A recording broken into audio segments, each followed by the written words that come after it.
Who cares who did it? It's the mystery that's the fun part.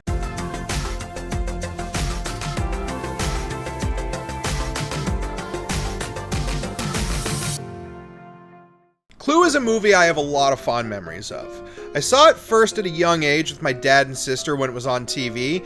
I remember my initial reaction being, oh, they made a movie out of Clue? Like the board game? Then I spent the next 90 minutes laughing hysterically, which is a trend that has continued every single time I rewatch this movie. Clue is a near masterclass in running gags, one-liners, and comedic tonal shifts. So we'll split up into pairs. Pairs? Yes. Wait a minute. Suppose that one of us is the murderer. If we split up into pairs, whichever one of us is left with the killer might get killed. Then we would have discovered who the murderer is. My surprise at the existence of this film is not itself uncommon. Despite the writing chops, the all-star cast, and the constant rediscovery in popular culture, Clue was not a hit when it came out. It's arguably not a hit now. Earning a box office revenue just under its budget, Clue was a financial flop.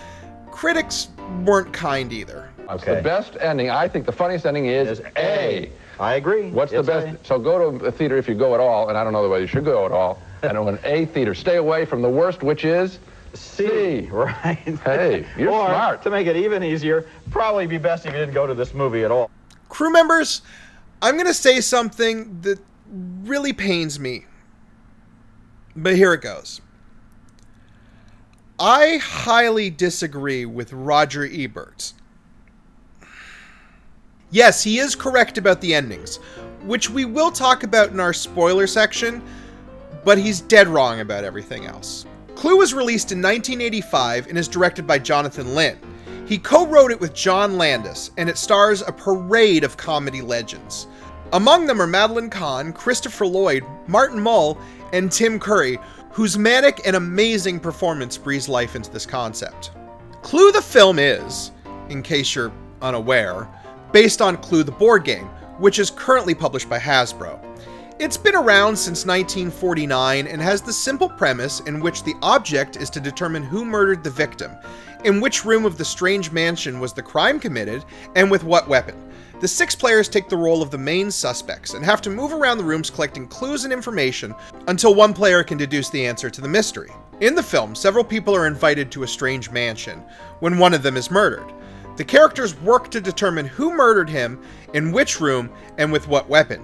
The 6 lead characters are all the main suspects and have to move around the rooms collecting clues and information until one of them finally deduces the answer to the mystery. It's kind of brilliant that the film's plot is able to mirror the action of the board game so closely and still remain a cohesive and compelling narrative. See Battleship for an example of the complete opposite.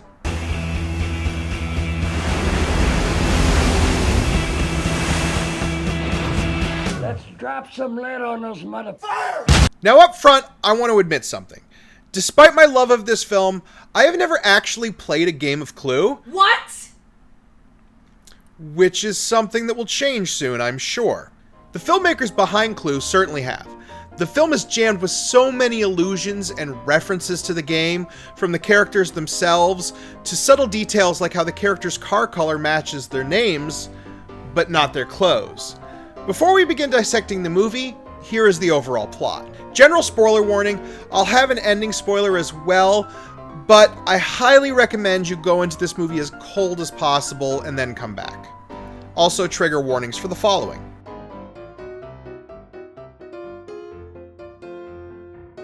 It's 1954 in New England, and Tim Curry plays a gentlemanly butler with the very butlery name of Wadsworth.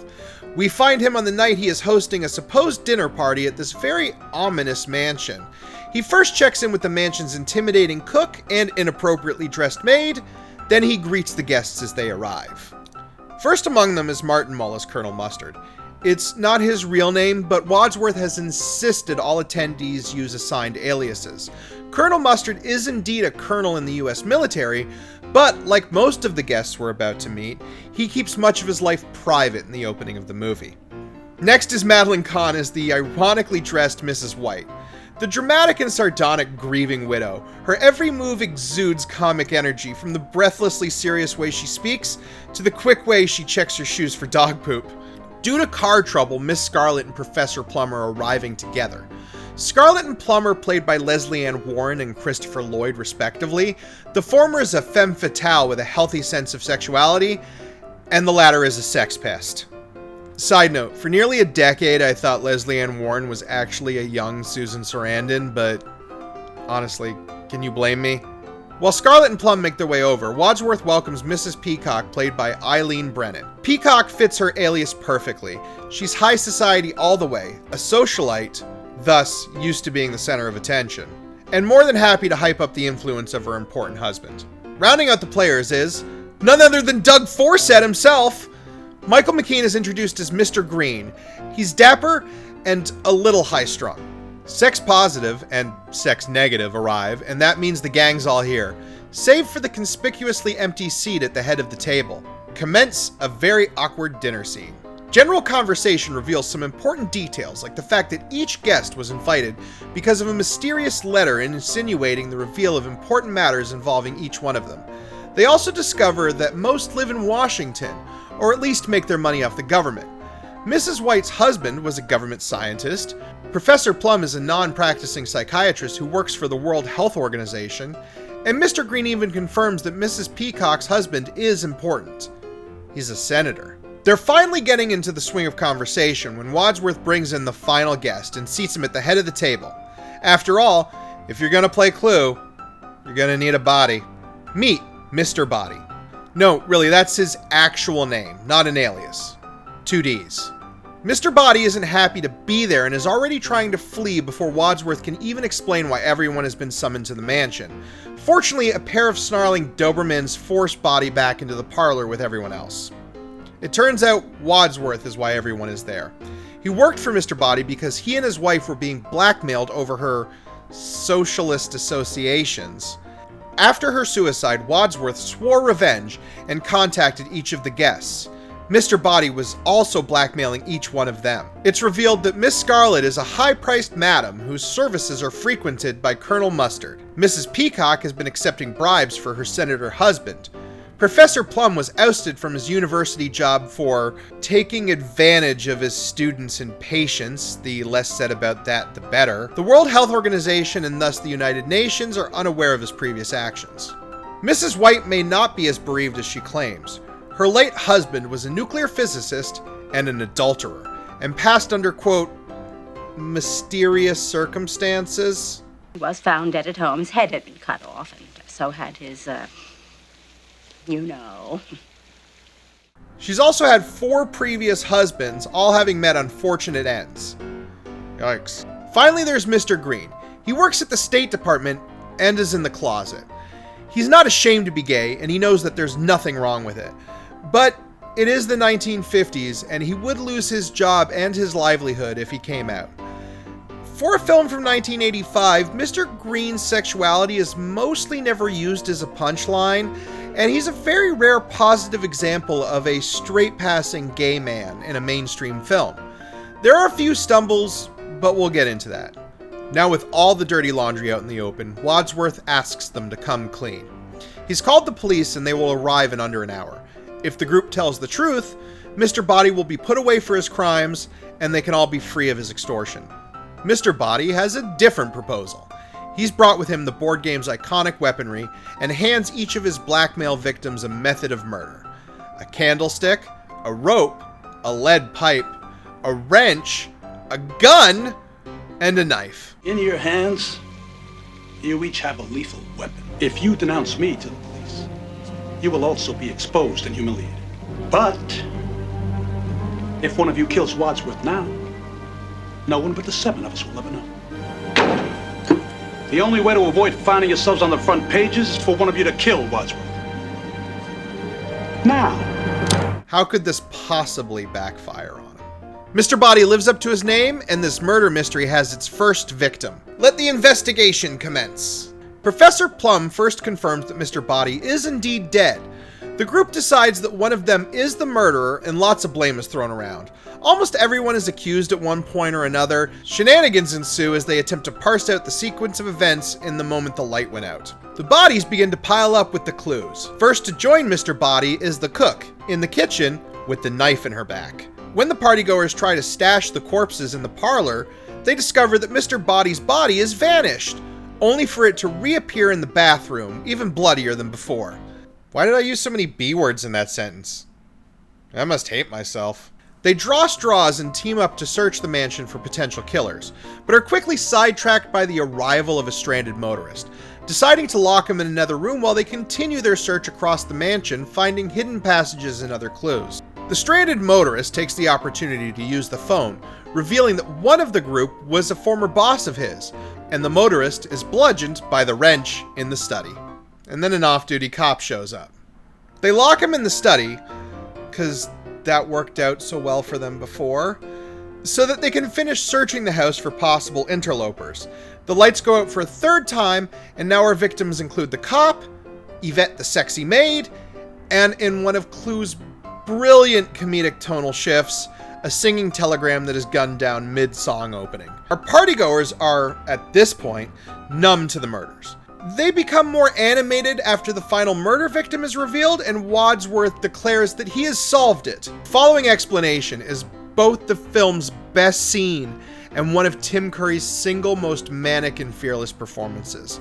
Wadsworth bolts full speed from room to room, excitedly describing both the entire plot of the film thus far, as well as the hidden clues everyone missed.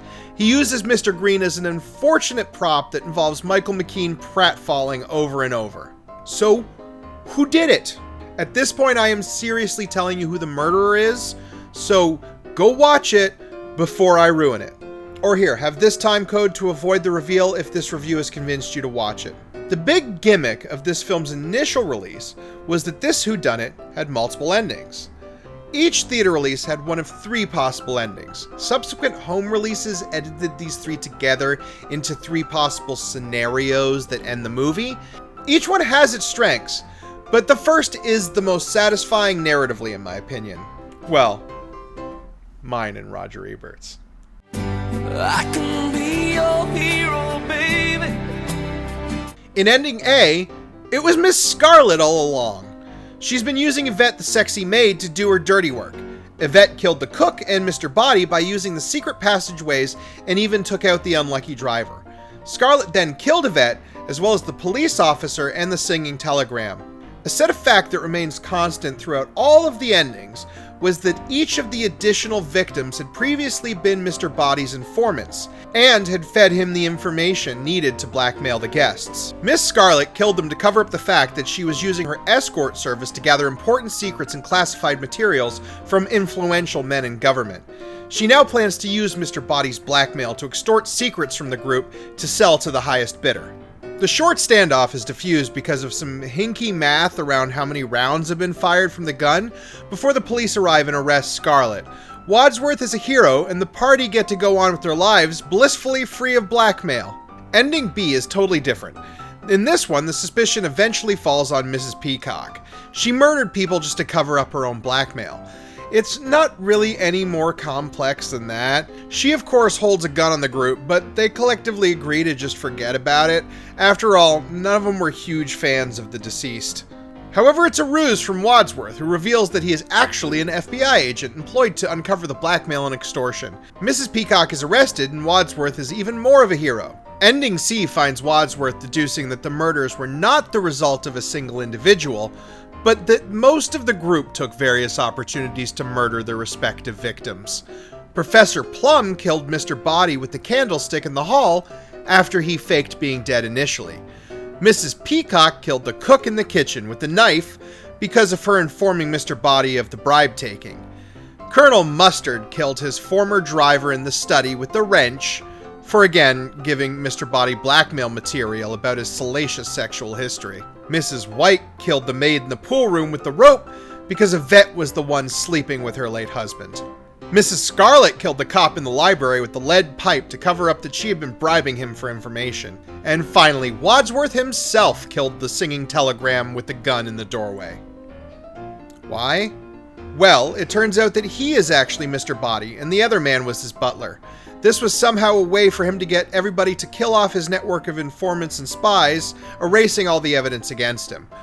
This is a huge stretch, but you don't get too much time to think about it before Mr. Green pulls a gun and shoots Wadsworth dead. He then reveals that he is the undercover G-Man. He has everyone else arrested while he ends the movie on the unfortunate joke that he's not actually gay. Okay, Chief, take him away. I'm gonna go home and sleep with my wife. Final line aside, there's some fun stuff in the third ending, but overall it's a huge mess. Wadsworth's reason for gathering everyone in the first place is antithetical to the reason he gives at the end of the film. It also removes an element that I love about Clue, in that it's a rare performance where Tim Curry gets to play the hero. Tim Curry is known for roles like evil supernatural murder clown, or a demon that's trying to kill a unicorn, or a Soviet general with a time machine. I'm escaping to the one place that hasn't been corrupted by capitalism. Space! The point is, he rarely gets to be the hero, and in Clue, for the most part, he gets to solve the crime and save the day 2 out of the 3 endings. He has a wonderful childlike glee as he runs from room to room, delivering a breathless monologue lying on the floor, running full sprint, or throwing Michael McKean into a toilet. It's hard to steal any scene from Madeline Khan, but Tim Curry manages it. Not to besmirch the other performances. Eileen Brennan as Mrs. Peacock channels the perfect stereotype of the cat's eye bespectacled socialite. She strives to bring an air of respectability to even the most ghoulish proceedings. Meanwhile, Warren's portrayal of Miss Scarlet exudes confidence and sexuality, and is easily one of the most likable of the group. When I watched Clue again for this review, I found myself rooting for her the most. She's clever and can think on her feet. Christopher Lloyd was just 5 months out from the release of Back to the Future when Clue came out, and Professor Plum is a wildly different character from Doc Brown. Plum is homophobic, sexist, terminally horny with only the vaguest understanding of consent. He is probably the most outright villainous of the group, and that includes the alleged husband slayer. And what to say about Madeline Khan, one of the funniest women to have ever lived. From her work with Mel Brooks in Young Frankenstein, High Anxiety, and Blazing Saddles, to one of her final roles as Racial Slur Redacted, Moth in A Bug's Life. She was known for overly dramatic, larger-than-life characters, intense comedic physicality, and near-perfect timing. The short monologue Khan delivers towards the end of the film was totally improvised, and is the last great joke before the credits roll. I hated her so much. Flames on the side of my face. This movie also has so many hysterical lines. It's amazing how many jokes they can cram into the dialogue. There's a near constant state of running gags, from an initial running joke about Wadsworth stepping in dog crap, to the 3 endings each containing a proclamation that Communism was just a red herring. if you wanted to teach a class on the concept of the running gag, Clue would be essential material. Clue was co-written by John Landis, and contains that similar vein of dark comedy that he perfected in An American Werewolf in London. There are moments in Clue that dip out of comedy into genuine tension and drama, only to snap suddenly and absurdly back into comedy. The lighting and cinematography by Victor Kemper cast deep shadows and dark corners on the ominous manor. Characters are dramatically framed in eye lighting at moments of high tension. I would say this is the best work he's ever done, but this guy also shot Jingle All the Way, so... All right, kid, give me the dial and nobody gets hurt. Myron? That's right, Turtle Man. Thought you could outsmart me, didn't you? Clue is fun, funny, engaging, and a terrific film. It contains career best work from some of the biggest names in comedy. It's odd to say that about a film based on a board game, but every inch of the movie is crafted with love for its source material. The layout of the film's mansion is even identical to the game's board, hidden passages and all. The final ending isn't satisfying and has the weakest conclusion, but you have 2 others to choose from.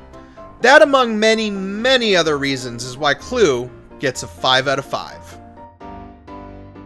Alright, crew members, thank you so much for watching our video. Like and subscribe if you want to see more from us. We have a Ko-Fi as well, link below. We have a bunch of other reviews, let's plays, and even some trailer reactions if you're feeling a little spicy. We hope you're having a great day, and remember, stay safe, be who you are.